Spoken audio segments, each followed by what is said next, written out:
तो पुण्यात्माओं, बात चल रही थी हमारी इष्ट और गुरु को लेके, और इष्ट और गुरु के बीच की जो खाई है वो जब तक हम नहीं मिट लेंगे, जब तक नहीं मिट जाएगी, और वो खाई मिटेगी तर्क वितर्क से, परमात्मा के सत्संग सुनने से, परमात्मा के सत्संगों पे, उनके कहे गए वचनों पे गहनता से विचार करने से।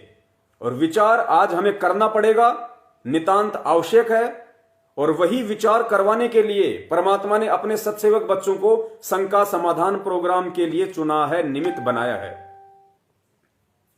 अब देखिए, सतगुरु रामपाल जी महाराज जी, जैसा कि हम सभी जानते हैं कि आज एक भगत की भूमिका में है, वे सतगुरु की भूमिका में हैं, और परमात्मा तो स्वयं है ही हैं।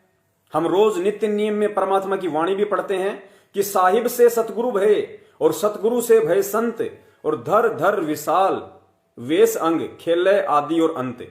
यानी स्वयं वो कबीर परमात्मा अपने बच्चों तक ये सतज्ञान पहुंचाने के लिए, उन्हें अपनी जानकारी करवाने के लिए, उनसे सत भक्ति करवा के काल लोक से छुटकारा दिलवाकर सतलोक ले जाने के लिए वो कबीर परमात्मा, वो साहिब से सतगुरु भय, वो कबीर परमेश्वर साहिब पूर्ण परमात्मा उस अपने साहिब वाले रूप से सतगुरु रूप में नीचे आए। सतगुरु होता है सच्चा ज्ञान देने वाला। साहिब से सतगुरु भय और सतगुरु से भय साध, सतगुरु से भय साध, साध यानी भगत। और ये तीनों अंग एक हैं। कौन से? साध, सतगुरु और साहिब। ये तीनों अंग एक हैं, गति कुछ अगम अगाध। बस थोड़ी थोड़ी सा उनमें अंतर है, वो हमने समझना है क्या अंतर है। साहिब रूप में परमात्मा सतलोक में बैठे हुए हैं, सहशरीर हैं, पूरी सृष्टि का पालन कर रहे हैं परमेश्वर, सारे ब्रह्मांडों का पालन कर रहा है परमात्मा सतलोक में बैठ के। उस साहिब रूप से परमात्मा सतगुरु रूप धारण करके अपने तेजोमय रूप को हल्का करके सतगुरु रूप में परमात्मा नीचे आते हैं ज्ञान देने के लिए। और फिर परमात्मा किसी एक पुण्य आत्मा का इस पृथ्वीलोक पे चुनाव करते हैं, उस आत्मा को अपना गुरु बनाते हैं, मुंह बोला गुरु बनाते हैं। क्यों बनाते हैं? एक भगत की भूमिका परमात्मा क्यों करते हैं? बार बार गुरुदेव ने बताया, भगत को यह समझाने के लिए कि भगत का अपने गुरु के प्रति क्या भाव होना चाहिए, कितनी श्रद्धा होनी चाहिए, भगत के क्या लक्षण होने चाहिए। वो एक उदाहरण पेश करता है परमात्मा कि एक अच्छे भगत में क्या लक्षण होते हैं, क्या क्या उसके गुण होते हैं, ताकि उसका सतगुरु उससे प्रसन्न हो और जल्द ही उसे वो वस्तु दे दे जिस वस्तु के लिए ये आत्मा युगों युगों से भटक रही है। तो साहिब से सतगुरु भय और सतगुरु से भय साध, ये तीनों अंग एक हैं, गति कुछ अगम अगाध। तो पुण्यात्मा, वर्तमान में परमात्मा मुख्यतः जिन दो भूमिकाओं में हैं, पहली भूमिका सतगुरु की, सन 1994 से परमात्मा नाम दीक्षा देने लगे, तो परमात्मा सतगुरु की भूमिका में, और दूसरी भूमिका परमात्मा की साध की, भगत की भूमिका। तो इन दो भूमिकाओं में रह के ही परमात्मा जब तक यहां रहेंगे, अपनी लीला करेंगे, तब तक अपना सारा सिस्टम वो देखेंगे। लेकिन वही परमात्मा जो सतगुरु रूप में है, साध रूप में है, वही परमात्मा है, वही साहिब है। इस बात को हमने उनके द्वारा दिए गए तत्व ज्ञान से खुद समझना पड़ेगा। वो परमात्मा जिन दो भूमिकाओं में है, वो अपनी भूमिका पूरी करेगा। पुण्यात्माओं, अगर किसी फिल्म के अंदर किसी भी हीरो या हीरोइन को अगर 1 करोड़ या 50 लाख रुपए मिलते हैं कि तुझे भिखारी का रोल करना है, तो उस फिल्म में वो चाहे बहुत बड़ा रईस होगा, बहुत बड़ा अमीर आदमी होगा, बंबई में उसकी बहुत बड़ी कोठियां होंगी, 1-1 करोड़ की गाड़ियां होंगी, लेकिन उस फिल्म में जो भूमिका करने के लिए उसको दी गई है, उस फिल्म में वो वही भिखारी वाली ही भूमिका करेगा। लेकिन फिल्म देखने वाले यहां से उसको भिखारी नहीं मानते, क्योंकि उनको पता है कि ये एक्टिंग कर रहा है, ये भिखारी नहीं है, ये बहुत बड़ा अमीर आदमी है। तो पुण्यात्माओं, ठीक इसी प्रकार आप और हमने इस बात को समझना पड़ेगा कि जो इस पृथ्वी पे वर्तमान में हमारे सतगुरु की भूमिका में है, स्वयं एक भगत की भूमिका में है, वो केवल भगत और सतगुरु ही नहीं है, वो स्वयं कबीर परमात्मा है।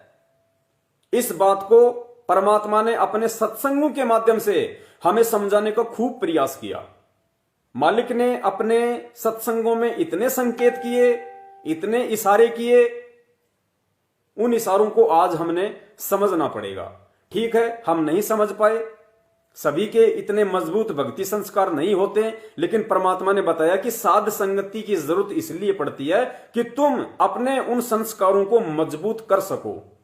बरवाला आश्रम में जब परमात्मा सत्संग किया करते थे, सत्संग के बाद में सभी भगत भाई बहन आपस में बैठ जाया करते थे, हरि चर्चा करते थे, परमात्मा की महिमा का गुणगान किया करते थे। उसको साध संगति कहते थे। उससे भक्तों का मनोबल बढ़ता था, विश्वास बढ़ता था, दृढ़ता आती थी भक्ति भगवान पे, गुरु जी पे। एक विश्वास पैदा होता था, एक उमंग पैदा होती थी भक्ति के लिए। तो वही साध संगति आज चल रही है, और आज इस साध संगति की विशेष आवश्यकता है, क्योंकि पिछले 6 वर्षों से परमात्मा शरीर रूप में हमारे से दूर हैं।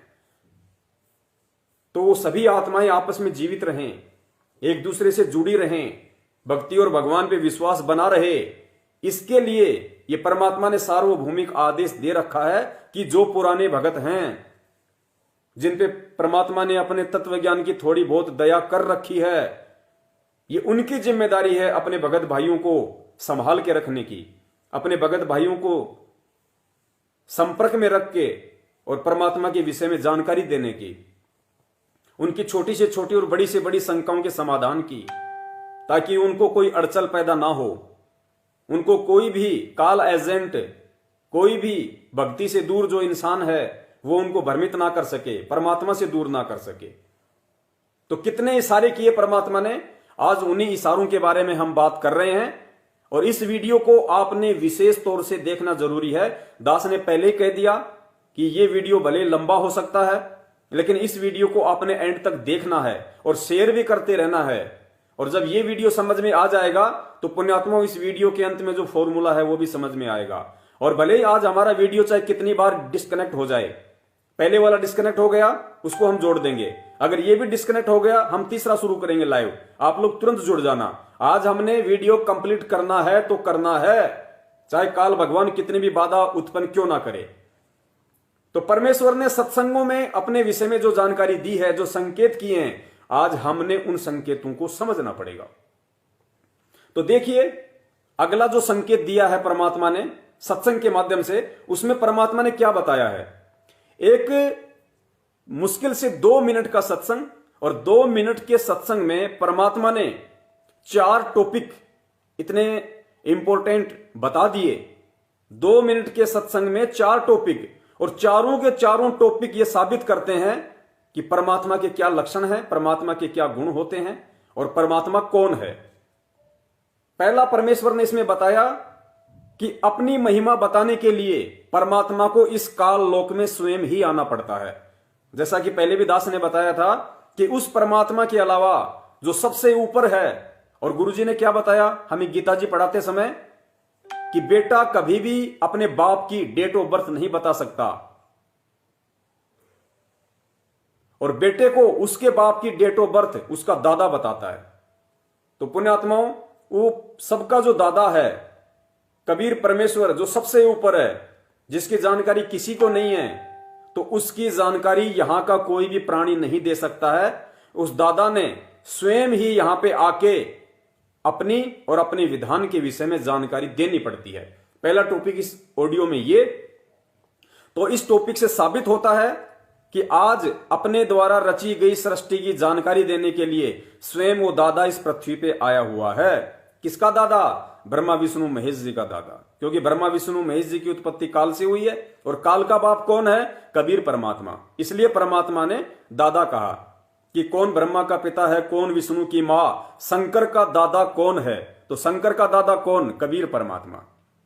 तो पुण्यात्मा, वो दादा ही अपने विषय में यहां जानकारी दे सकता है, उस लोक की, सतलोक की, अपने द्वारा रची गई सृष्टि की। आज वो दादा स्वयं सतगुरु रामपाल जी महाराज जी के रूप में इस पृथ्वी पे प्रकट है, मौजूद है। केवल तत्व ज्ञान रूपी आंखों से उन्हें पहचानने की जरूरत है।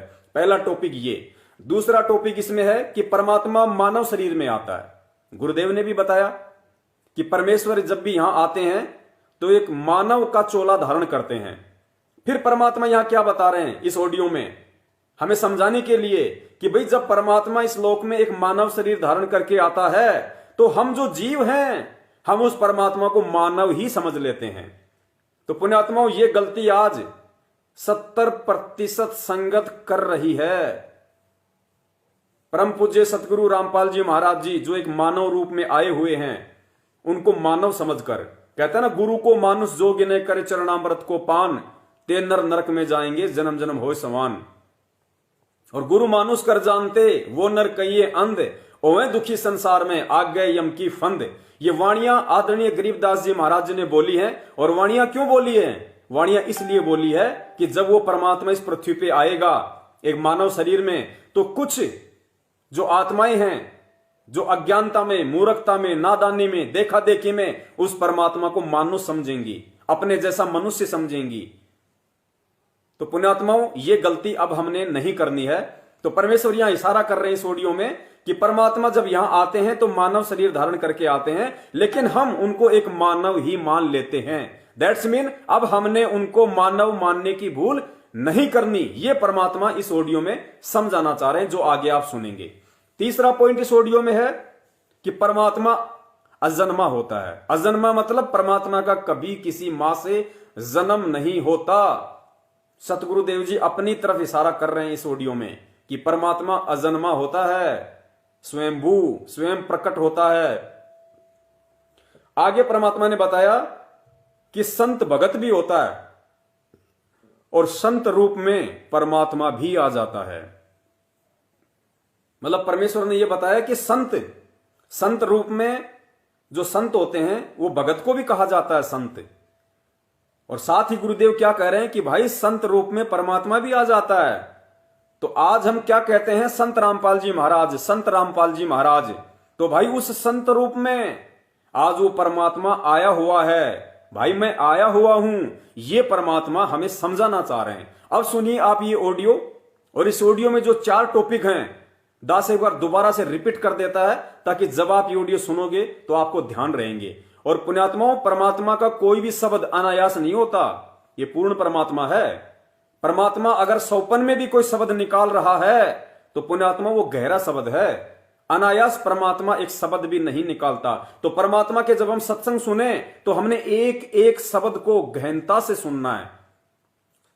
4 टॉपिक। सबसे पहला टॉपिक है अपनी महिमा बताने के लिए इस काल लोक में स्वयं आते हैं। नंबर 2, परमात्मा मानव शरीर में आता है और हम मानव ही मान लेते हैं। नंबर 3, परमात्मा अजन्मा होता है। नंबर 4, संत भगत भी होता है और संत परमात्मा भी संत रूप में आ जाते हैं। सुनिए ऑडियो।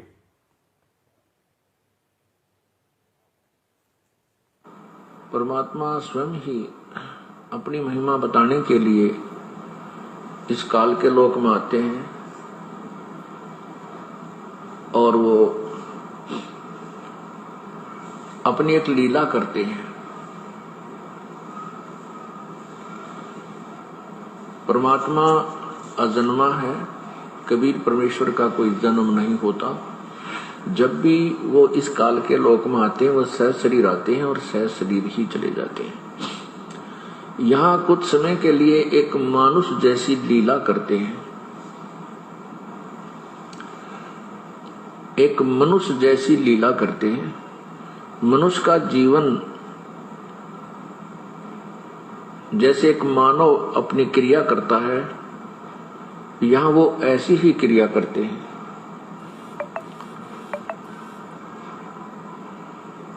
तो उस समय हम उसको केवल एक मनुष्य जान लेते हैं, हम उन्हें भगवान नहीं मानते। भगवान हम क्यों नहीं मानते, परमात्मा किस लिए नहीं मानते? क्योंकि हमारे को ज्ञान गलत बताया हुआ होता है। हमारे को ये बताया हुआ होता है कि परमात्मा निराकार है,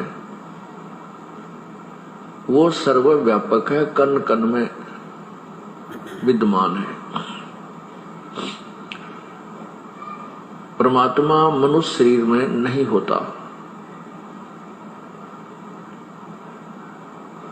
इसलिए हम परमात्मा जब आते हैं तो उसको एक मानव ही मान लेते हैं, दूसरा नाम उसका संत या भक्त रख लेते हैं।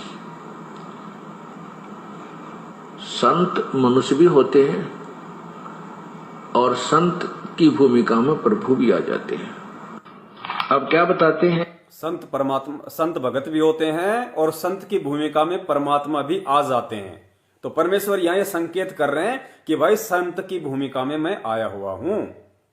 पुण्यात्माओं, एक एक शब्द पे हमने गौर करना होगा और सत्संग ही वो आधार है, सत्संग ही वो मूल वस्तु है जिसके माध्यम से परमात्मा हमें सारी जानकारी देते हैं, अपनी पहचान करवाते हैं और दूसरा कोई माध्यम नहीं है। परमात्मा चाहते तो हमारी गर्दन पकड़ पकड़ के सतलोक भी दिखा सकते थे कि देख यहां से कितना अच्छा लोक है, तो हम मान जाते, लेकिन फिर वही बकवाद शुरू कर देते वहां पे। इसलिए परमात्मा को सत्संग करने की आवश्यकता पड़ती है, सत्संगों से आत्मा को निर्मल करने की आवश्यकता पड़ती है, आत्मा को अंतःकरण से साफ करने की आवश्यकता पड़ती है। और जब हम खुद जब तक उस सतलोक की तड़प अपने हृदय में नहीं बनाएंगे तब तक हम सतलोक में जाने वाले नहीं, हम वहां पे टिकने वाले नहीं। तो पुण्यात्माओं, सत्संग का एक एक शब्द बड़ा ही अनमोल।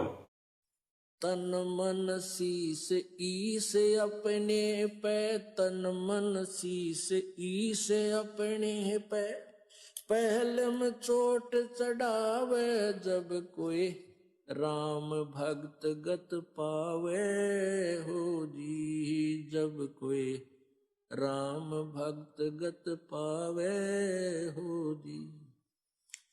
तन मन शीस ईस अपने पे, तन मन शीस ईस अपने पे, पहले में चोट चढ़ावे जब कोई राम भक्त गत पावे हो जी, जब कोई राम भगत गत पावे हो जी।